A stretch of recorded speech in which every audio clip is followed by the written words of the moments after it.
तो अब बात करते हैं यार पर्शियन एंड ग्रीक इन्वेजन्स की।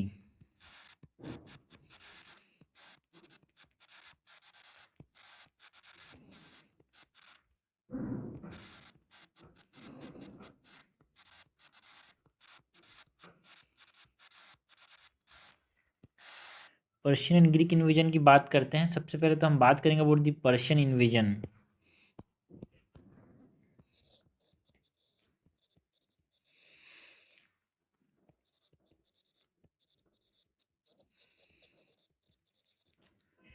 ठीक है भाई। पर्शिया वाला जो रीजन है ना, ग्रीक तो जो रशिया रूस जो एरिया है, मतलब जो रूस बोलता हूँ, जो ग्रीस वाला एरिया है, ठीक है, वहाँ से हमारे पास जो आज की इटली है वो ग्रीक इन्वेजन में मेनली अलेक्जेंडर की बात है। पर्शियन मतलब जो है ना अरब रीजन, लाइक इराक ईरान, इस रीजन से जो है उसको बोलते हैं पर्शिया, ठीक है।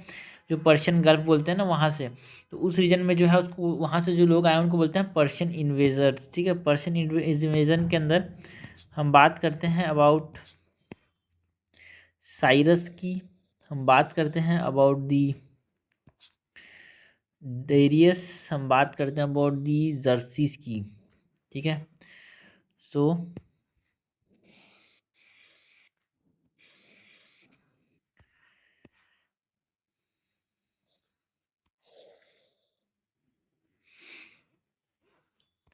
सबसे पहले तो हम बात करते हैं साइरस की। साइरस ने जो इन्वेट किया था वो 558 से लेके अराउंड 530 BC के बीच में यहाँ पे इन्वेट किया था। एंड यहाँ पे अगर हम बात करें तो ये ग्रेटेस्ट कनकरर ऑफ, है ना, जो एकमीनियन एम्पायर थे उसके जाने जाते थे कि ये ग्रेटेस्ट कनकरर हैं। एंड पहला एम्पायर थे जिन्होंने एक्सपेंडिशन किया एंड एंटर किया India.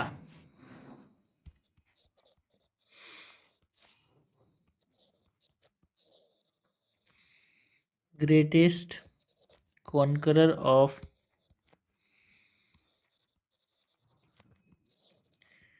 Communion Empire and first emperor who led expedition and entered India। And इन्होंने कैप्चर्ड किया था गांधारा को, ऑल ट्राइबल और जो ट्राइब्स थे वेस्ट ऑफ द इंडस, ये भी सबमिट अपने आप को इनके हवाले कर दिया था। All tribes west of Indus submitted. तो हमने बात की दी साइरस की। ओके, तो यहाँ पे साइरस के बारे में इंपॉर्टेंट चीज़ क्या थे, ये एकमीनियन एम्पायर से बिलोंग करते थे। And first emperor who led expedition and entered India, and इन्होंने कैप्चर किया था गांधारा को। साइरस के बाद हम बात करते हैं अबाउट डेरियस। डेरियस वन जो कि 552 से लेके 486 BC के बीच में इन्हें कन्क्वेस्ट लेड किया था इंडिया की तरफ। तो जो डेरियस थे he was the grand son of Cyrus, grand son of Cyrus. इन्होंने कनकर्ट किया इंडस वैली को इन 1580 BC एंड पंजाब को एनेक्स किया, सिंध को एनेक्स किया, annexed Punjab and Sindh, and this region became 20th satrapy. Satrapy मतलब एक तरह से ये प्रोविंस की बात कर सकते हैं ऑफ दिस इस empire. And most fertile and ये पॉपुलस था। डेरियस के बाद जो नेक्स्ट पर्शियन इन्वेजर था वो कौन था भाई? Jerseys.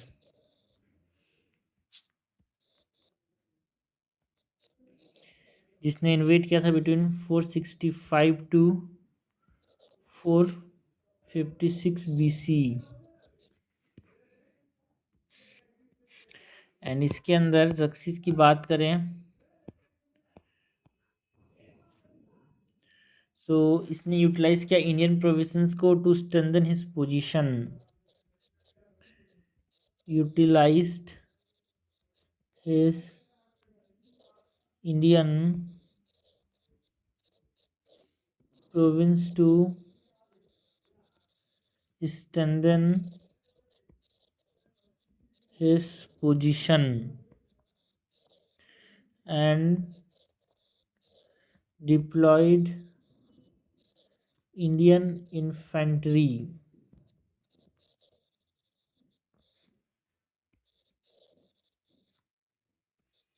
and cavalry to Greece.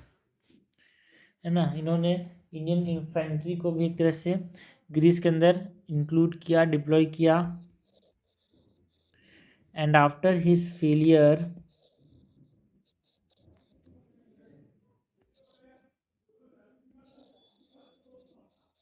जो एक्मीनियन है could not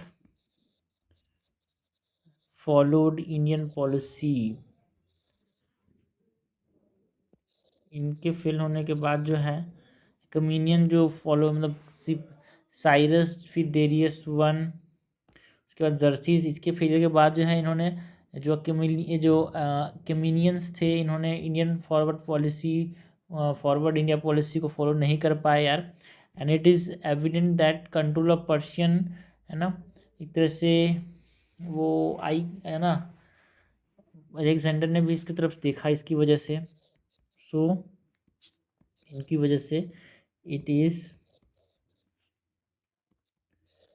evident that control of Persian slackened on the eye of Alexander. इनके कंट्रोल को देखा तो अलेक्जेंडर का भी मन हुआ भाई यहाँ पे इंडिया में कब्जा करना चाहिए क्योंकि बहुत फ़ायदा है इसको कब्जा करने का, ये सब समझा। ठीक है, सो जो देखो डेरियस जो था उसने एनेक्ट किया पंजाब एंड सिंध, है ना। डेरियस जो था इसने इसको अपना 20th सेंचुरी बनाया, है ना, सेंचुरी बनाया। एंड ये मोस्ट फर्टाइल एंड पॉपुलस था हमारे पास इंडिया का जो ये पार्ट का नेक्स्ट किया था पंजाब एंड सिंध वाला, बिकॉज इंडस रिवर है। एंड उसका जर्सीज आया, जर्सी ने एक तरह से इंडियन इन्फेंट्री एंड कैवलरी को ग्रीस के अंदर यहाँ पे डिप्लॉय किया। एंड इनके बाद जो एक्मीनियंस थे दे कुड नॉट फॉलो, है ना, forward Indian policy, Indian forward policy.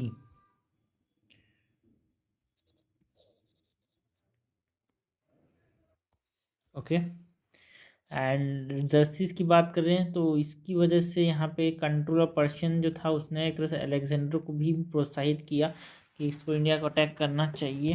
तो ये हमने बात की अबाउट दी पर्शियन इन्वेजन की। नाउ पर्शियन इन्वेजन में हमने साइरस की बात की, डेरियस की बात की, जर्सीज की बात नहीं। इफेक्ट क्या बात करते हैं, effect of the Persian invasion.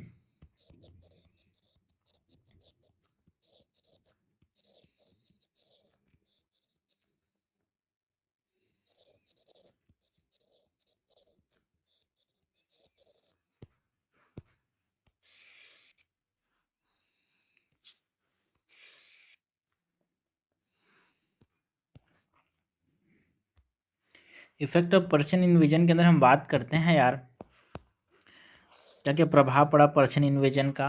तो जो ग्रोथ था, impetus to the growth of Indo Iranian commerce, ठीक है, इंडिया और ईरान के बीच में एक तरह से ईरानियन जो इराक इजरायली वाला जो रीजन है, इस रीजन में इम्पिटस हुआ कि इनके बीच में ट्रेड हो सके। इम्पिटस टू दी संबंध बढ़े यार, growth of Indo Iranian commerce and prepare ground for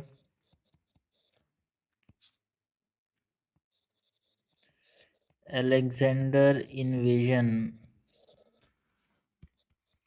and Kharosthi script, जो हम देखते हैं है ना, खरोस्ती script,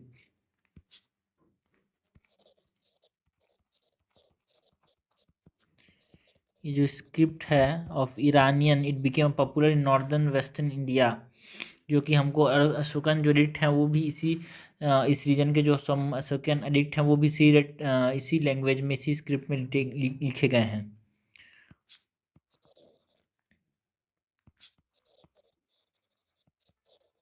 खरोस्ती script of Iranian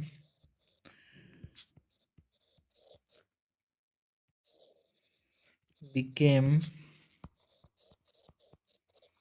popular in north western India and some of Ashoka's edicts written in this script and influence देखने को मिलता है यार, influence of Persian art in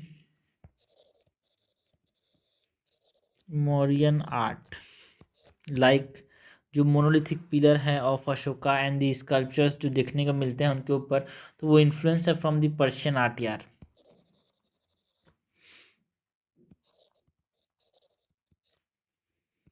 monolithic pillars of Ashoka and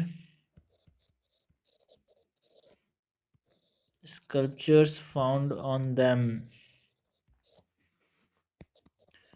next जो effect है वो है जो आइडिया है, the very idea of issuing addicts and wordings, जो हर जगह लिखे था, लाइक जो अशोकन से इंस्पायर, अशोका जो इससे इंस्पायर थे, हर जगह कुछ ना कुछ लिखते थे, ये भी एक तरह से ईरानियन इन्फ्लुएंस रखता है यार। Used in them restress to Iranian influence, because ज़्यादा ईरान इस प्रकार की चीज़ों का इस्तेमाल करते थे, बट हाँ जो कि इंडिया के अंदर इस्तेमाल हुआ, लाइक अशोका की बात करें तो वो एक तरह से ईरानियन इन्फ्लुएंस रखता है। ठीक है, सो इफेक्ट ऑफ पर्शियन इन्वेजन के अंदर हमने बात की कि जो इंडो ईरानियन कॉमर्स था वो बढ़ा इनके वजह से, जो अलेक्जेंडर इन्वेजन का एक तरह से ग्राउंड बना भाई, इसको देख के तो अलेक्जेंडर ने सोचा कि भाई हम भाई इन्वेट कर सकते हैं। जो खरोस्ती स्क्रिप्ट है वो भी एक तरह से यहीं से देखने को मिला, एंड इसी खरोस्ती स्क्रिप्ट जो है वो कुछ अशोकन एडिक्ट्स भी लिखे गए हैं, एंड इट इज़ इन्फ्लुएंस है ना, यहाँ पे हमारे पास जो पर्शियन आर्ट का इन्फ्लुएंस है वो हमको देखने को मिलता है इन स्कल्पचर्स में, because of this Persian invasions यार। एंड जो आइडिया है ऑफ इशूइंग एडिक्ट्स है ना एंड वर्डिंग, ये तो हम ईरानियन इन्वेजन से, पर्शियन इन्वेजन से ट्रेस कर सकते हैं। तो ये हो गया, हमने बात की about the effect of Persian invasion की, है ना, Cyrus Darius one and jerseys की। नेक्स्ट पर्शियन इन्वेजन के बाद हम बात करते हैं अबाउट अलेक्जेंडर इन्वेजन की। अलेक्जेंडर जो था एक तरह से ग्रीक था ये, यानी जो अलेक्जेंडर है इसने इन्वेट कब किया था भाई, चंद्रगुप्त मौर्य के समय। ठीक है, सो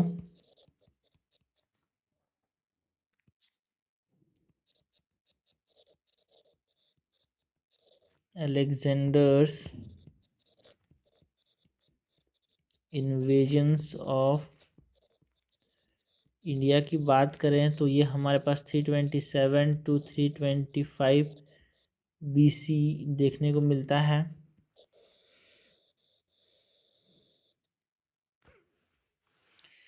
इसमें सबसे पहले जो पॉलिटिकल कंडीशन की बात करें on the eve of invasion, जब हमारे पास इन्वेट किया तो उस समय हमारे पास इंडिया का पॉलिटिकल कंडीशन कैसा था। Political condition on the eve of invasion की बात करते हैं जब कॉन्क्वेस्ट हो रहा था तो पॉलिटिकल कंडीशन कैसा था?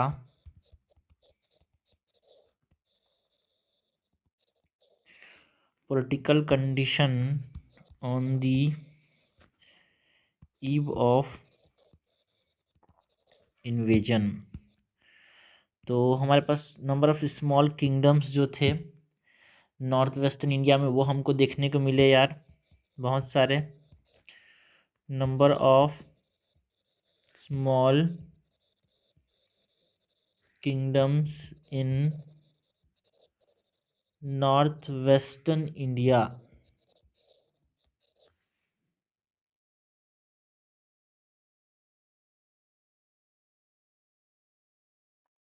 एंड जो लीडिंग किंग्स थे इस समय के कौन कौन थे? लीडिंग किंग्स में हम बात करते हैं about Ambhi of Takshashila, the rulers of Abhisara and Porus, जो कि रूल करते थे regions between Jhelum and Chenab, Jhelum and Chenab नदी के बीच को रूल करते थे ये रूलर्स यार। एंड जो नॉर्थ वेस्टर्न पार्ट है इट रिमेन मोस्ट एक तरह से डिसयूनाइटेड था, नॉर्थ वेस्टर्न पार्ट आपस में ही लड़ते थे ये लोग, ठीक है। नॉर्थ, और इसी वजह से तो यहाँ पे अलेक्जेंडर को भी एक मौका मिल गया आने का। North western part remained most disunited part of India fighting amongst themselves.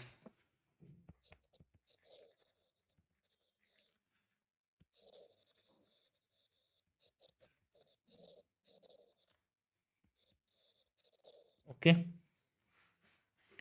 So political condition के अंदर बात करें तो स्मॉल किंगडम्स थे भाई नॉर्थ वेस्ट इंडिया में। जब अलेक्जेंडर अटैक किया तो है ना, अम्भी ऑफ तक्षशिला रूल करते थे इंपॉर्टेंट लीडर्स में, अम्बिसारा एंड पोरस यहाँ पे रूलर्स थे। एंड एक तरह से डिसयूनाइटेड थे यार, बस में लड़ते रहते थे। एंड कॉज ऑफ इन्वेजन क्या था? Political condition on the eve of invasion की बात कर ली। कॉजेस ऑफ इन्वेजन की बात करें तो यहाँ पे हम बात कर सकते हैं अबाउट जो असेंडेंट थ्रोन देखने को मिला ऑफ मैसिडोनिया। अलेक्जेंडर जो थे मैसिडोनिया के राजा बने कब भाई? इन 1334 BCE। 7 साल बाद इन्होंने एक तरह से सब दुनिया को राज करने का एक प्रण लिया एक प्रकार से, and wanted to recover lost Persian satrapy of India, उसको वापस से हासिल करने का एक चाहत पैदा हुआ अलेक्जेंडर के अंदर। एंड राइटिंग ऑफ जो ग्रीक ऑथर्स थे है ना, लाइक हीरोडोटस की बात करें, हीरोडोटस अबाउट जो फेबुलस वेल्थ जो इंडिया के पास है,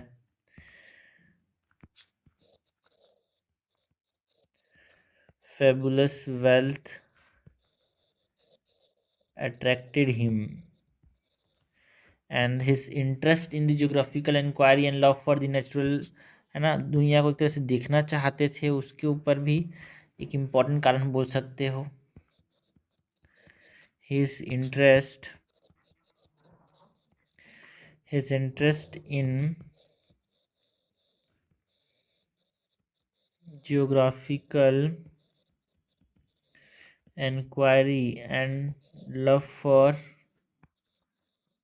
नेचुरल हिस्ट्री भी एक कारण था कि अलेक्जेंडर ने इन्वेट किया, ठीक है। तो जो अलेक्जेंडर का जो तख्त पे बैठना एंड इनकी जो चाहत थी कि ये पर्शियन जो सत्रपी बोलते थे ना प्रोविंसेस को, उसको वापस से लेना, एंड हेरोडोटस जो इंडिया के फेबुलस वेल्थ के बारे में जो बात करते थे उन्होंने इसको अट्रैक्ट किया। दुनिया को एक जानना चाहते थे, जियोग्राफी को जानना चाहते थे, नेचुरल हिस्ट्री को जानना चाहते थे, वो एक चाहत वो इंटरेस्ट भी इनको एक तरह से इंडिया की तरफ खींचा। एंड सबसे इम्पोर्टेंट जो बैटल है that is associated with Alexander, वहाँ पे हम बात करते हैं about the battle of हाइडस्पस।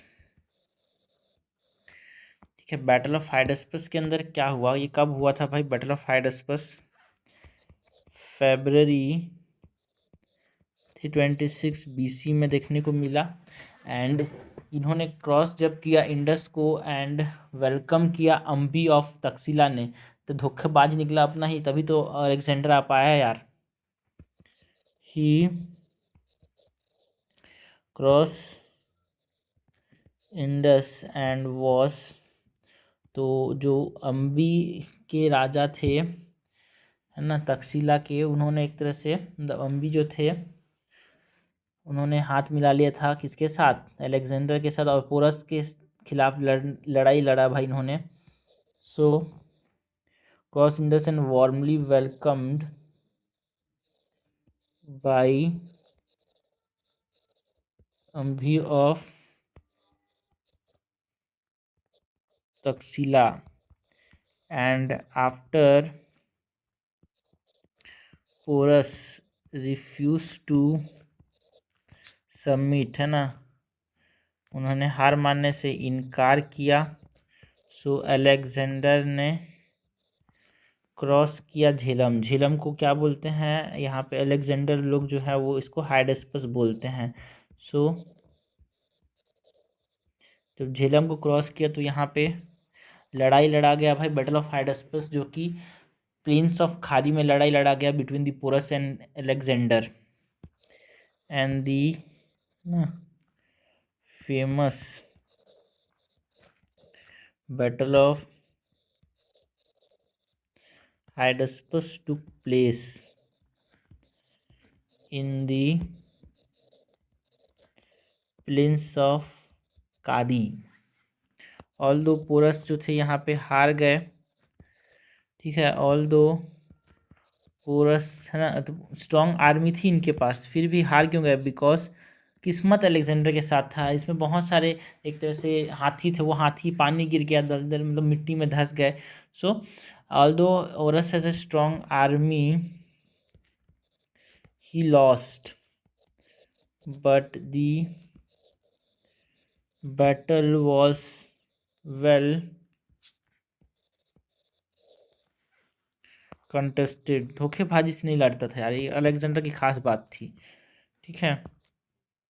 And Alexander भी इससे इम्प्रेस्ड हुए, है ना, अलेक्जेंडर पोरस की लड़ाई से Alexander impressed by his courage and heroism, Alexander reinstated him on his throne, है ना। जैसे जो बोला ना कि आप मुझे कैसा ट्रीट करो बताओ, अलेक्जेंडर ने पूछा था, तो उन्होंने बोला कि एक राजा को जैसे ट्रीट करता है वैसे ट्रीट करा, तो उन्होंने वापस से उनको है ना अपने तख्त पे बैठाया। तो February 326 BC में यहाँ पे जब क्रॉस किया इन्होंने झेलम, मतलब इंडस को जब क्रॉस किया, तो अम्बी ऑफ तक्षशिला ने इनको वेलकम किया, ठीक है, तो मिले हुए थे इसके साथ। And Porus refuse to submit यार।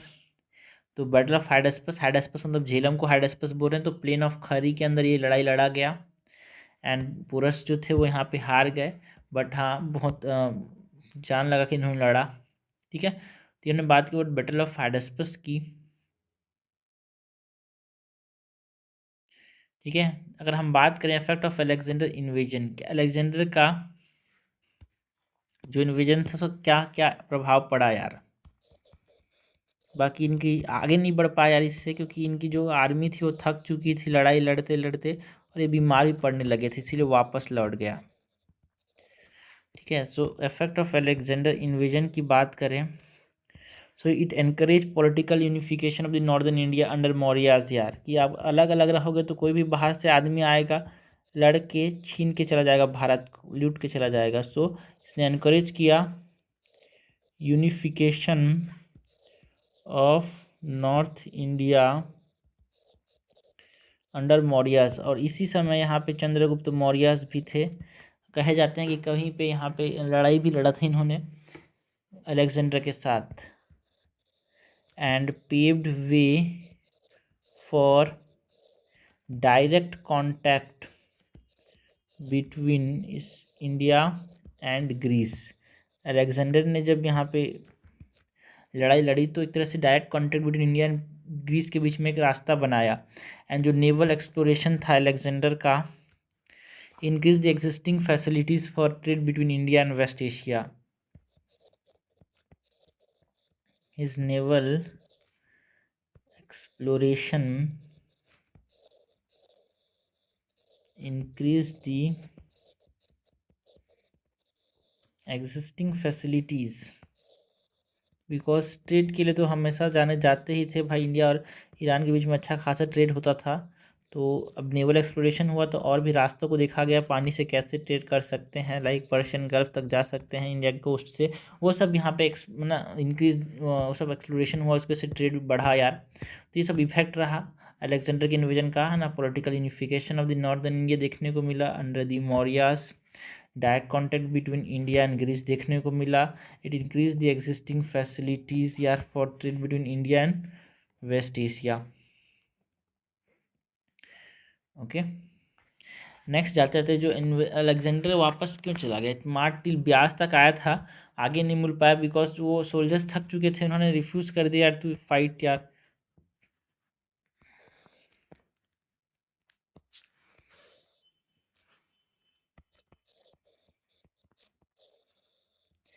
Alexander marched till Bias but could not move further as his soldiers refused to fight। And इन्होंने अरेंजमेंट बनाया यार, made arrangement to took after, जो इन्होंने टेरिटरीज को कैप्चर किया था उसको देख रेख करने के लिए यहाँ पे बहुत सारे अरेंजमेंट बनाए, मतलब गवर्नर्स को रखा इन्होंने।